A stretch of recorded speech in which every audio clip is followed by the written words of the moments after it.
Hi Julia, what's here? Welcome to my YouTube channel. So today I just thought I'd give you a quick video on how I actually do the postage stamps within the postage stamp strips die cut.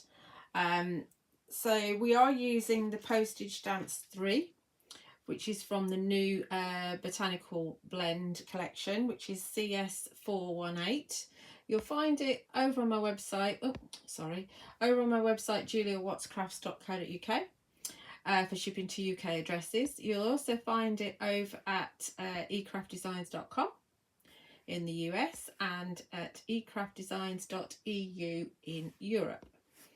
And this is the third, by the title, it's the third of the postage stamps stamp sets to coordinate with 2176, which is the postage stamp strips die set.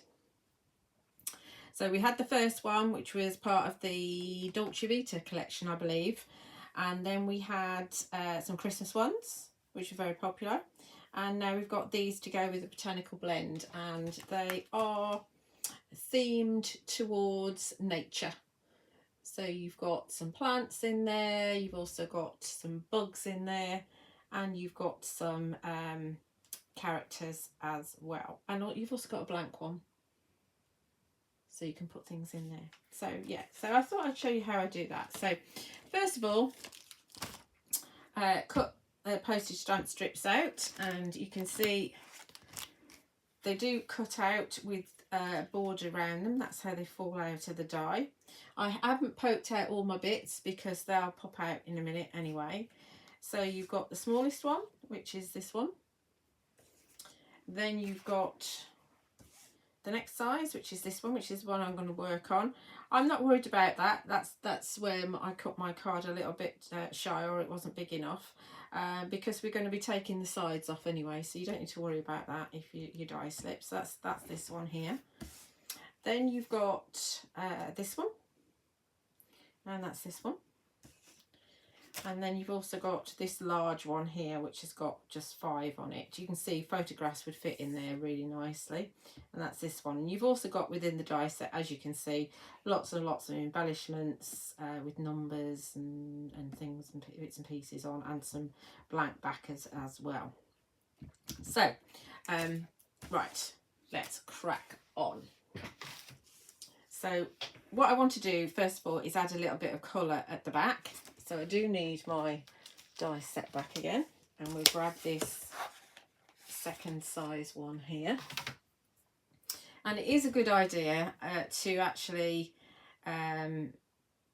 poke all your bits out of your die first before you do this. Just spotted one. There are lots and lots of little bits, and they like to hide, and they do go everywhere. They're like confetti. So if you want to make your own confetti, these are brilliant for that. Yeah, so if you leave it in when you actually ink, when you come to clean the die, you'll be cleaning the die off with the paper still in, and that's a little bit harder to get out because you make the paper wet or the card wet. So I'd suggest you clean your die. Don't worry about cleaning this, but clean your die, and then this will slot back in place. It won't be as tight as it was because obviously you've not just cut it. But for all intents and purposes, for what we're going to do next, that's absolutely fine. So I'm just going to take some distress ink, and I'm taking anti-linen distress ink. I do prefer to stamp on top of distress rather than oxide. I mean, as it happens with this, it doesn't really matter, because we are creating ourselves a nice border anyway.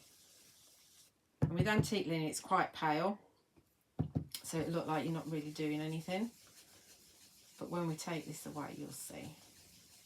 And obviously you can go as dark as you want to. The brushes make it nice and smooth, but they do take a bit longer than the sponges.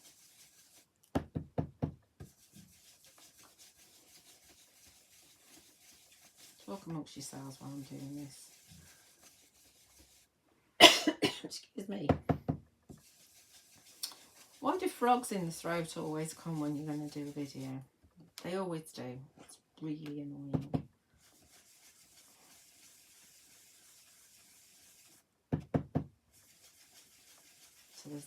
there's how many do we get? 1, 2, 3, 4, 5, 6, 7 on this size.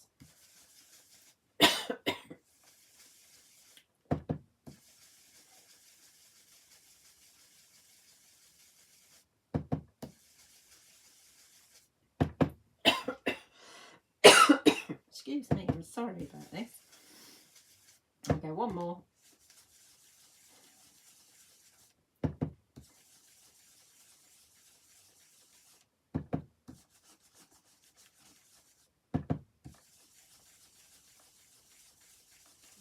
Good.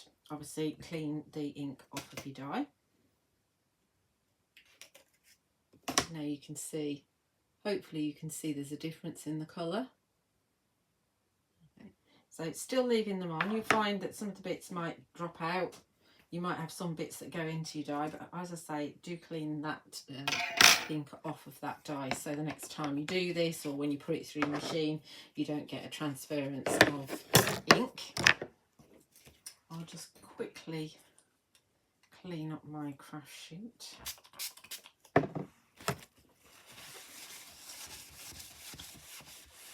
Not that antique is linen is very dark, but you know, we don't want ink where we don't want it. And then I do use my stamping platform for this, because I find it easier. And that's what stamping platforms are for, isn't it? To make life easier. So I think I'm going to start the next one in. I'm not going to start at the top. I am going to do the top one, but we might not do it straight away. So we're going to put a stamp in here, and I do like to do them one at a time. And for this size, we need to figure out what fits and what doesn't. The butterfly fits, I think. Yep, the butterfly fits nicely, so we do one of those.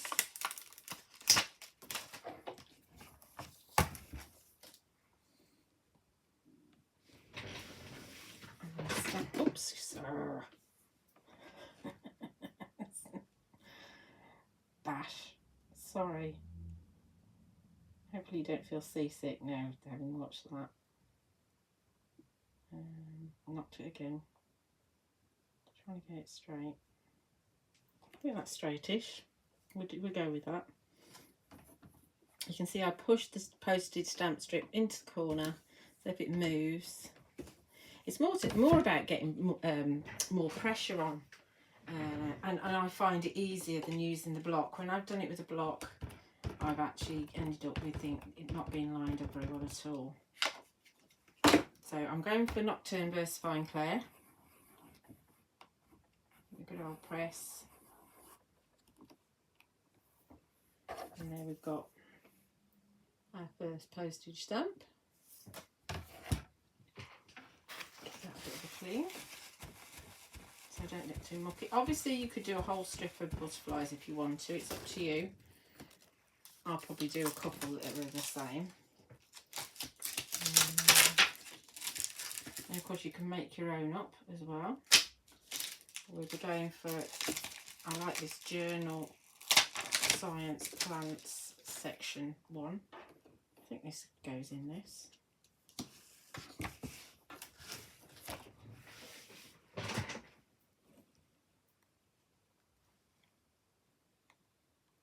Just about fits in there.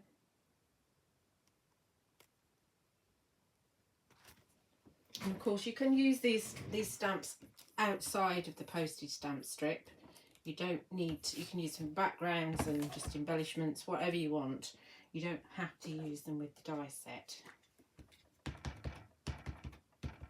So if you're struggling to get hold of the die set, hopefully there are some more available. I know as I record this I have one left in stock, and I think there are some in the US store. So you see we've got that fitting nicely in there.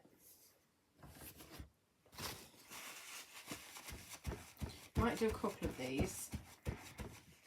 So if you want to then line this up so it doesn't make a mess because it's ink, there's ink on it, you can then pop it down and we'll pop that on top. and then you can move it. So just pop the acetate on top, on the side that normally goes onto the stamps. Oh.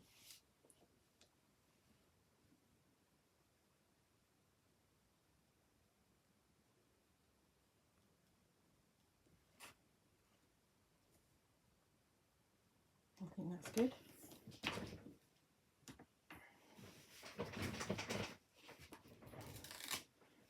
Remember to remove your acetate, and then you can ink up again.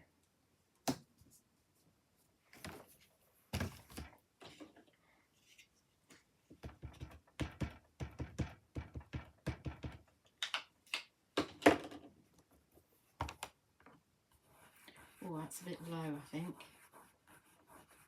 It'd be all right, because sometimes stamps aren't printed perfectly. That's a little bit low. It's hard to see around a camera, but it's fine. It'll be fine when we've stripped it down a bit. That's that one. I also really like, because obviously you've got different size stamps for the different size die. So we've got this one with a kind of a wildflower on it. This one is quite hard to line up actually, because it's a solid, or quite solid.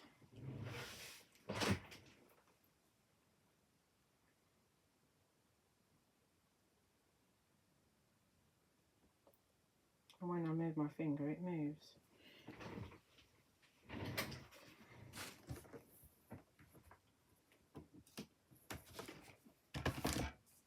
So hopefully we're all right with that.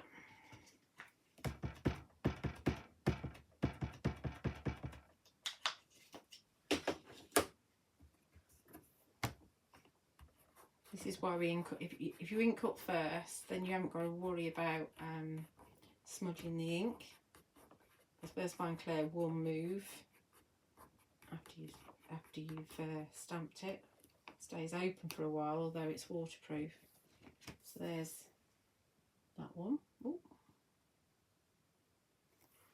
When we pull them apart, then you'll really see how fab they look. Then what have we got? Let's have a look.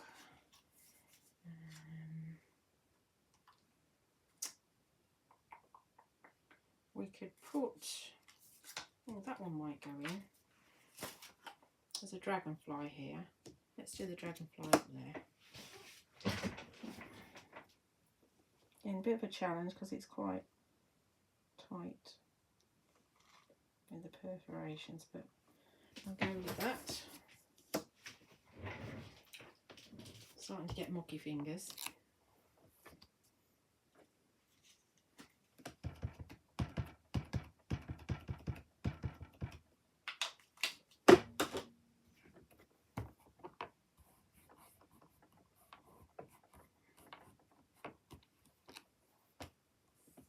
That's a bit low, a bit high. Okay.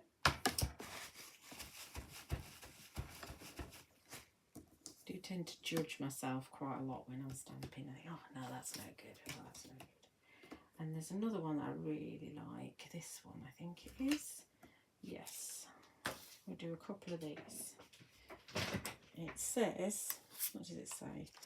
It's this one, Botany Volume 13, 1918, which is really cool. This one's going to go in here. Although I think actually that might be the smaller one. Let me just double check. Oh yeah, that one goes on the smaller one. So we won't do that one because we'll have too much of a border and I don't want a massive border.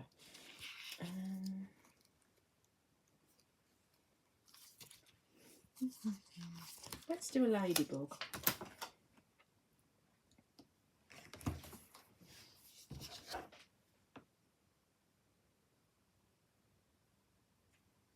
So they fit nicely on there.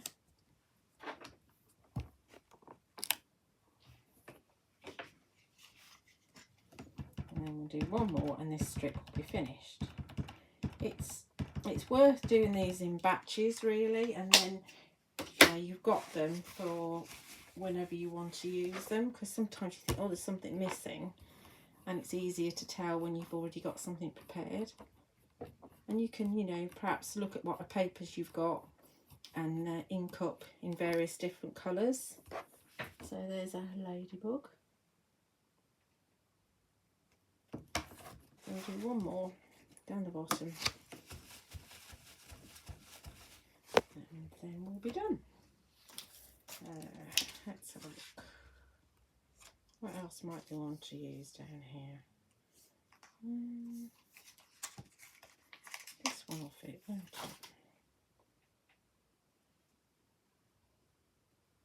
The $1 US airmail.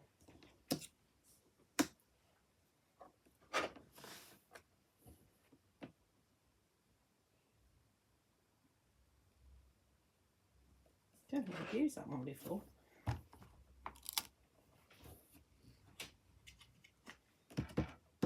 I normally tell as to whether they're clean or dirty. It's easier to position a dirty stamp than it is to position a clean one.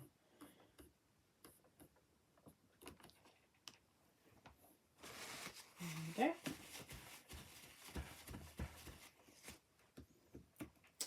That's that. So we'll take these out of here. Normally I'd probably wait a bit and certainly wash my hands before I did this, but we'll persevere. So you can either use your scissors, or you can just tear them, depending on how thick your card is. You can just tear away the perforations, and then any remaining little bit of card that's in the holes, the little circles, will pop out. So we're doing down here now. I'm trying not to touch the Versafine Clair, because I know that will smudge if I'm not careful. I'm going to have to hold it there a sec.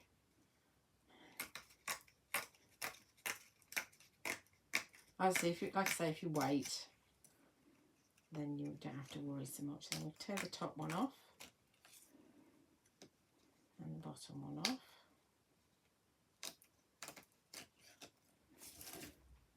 Get rid of all my bits. There might be some more bits to come, and then you can just separate them into individual stamps. It doesn't matter sometimes if the perforations are a little bit raggedy, because if you think of old stamps, they are a bit like that. I'm just trying not to make a mess of the ink. I'm making it harder than it is because of the ink. We're just going for it now.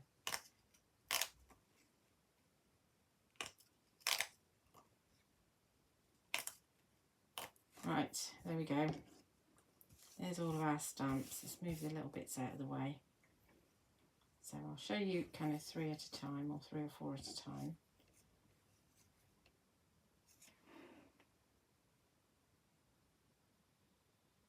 Aren't they cool?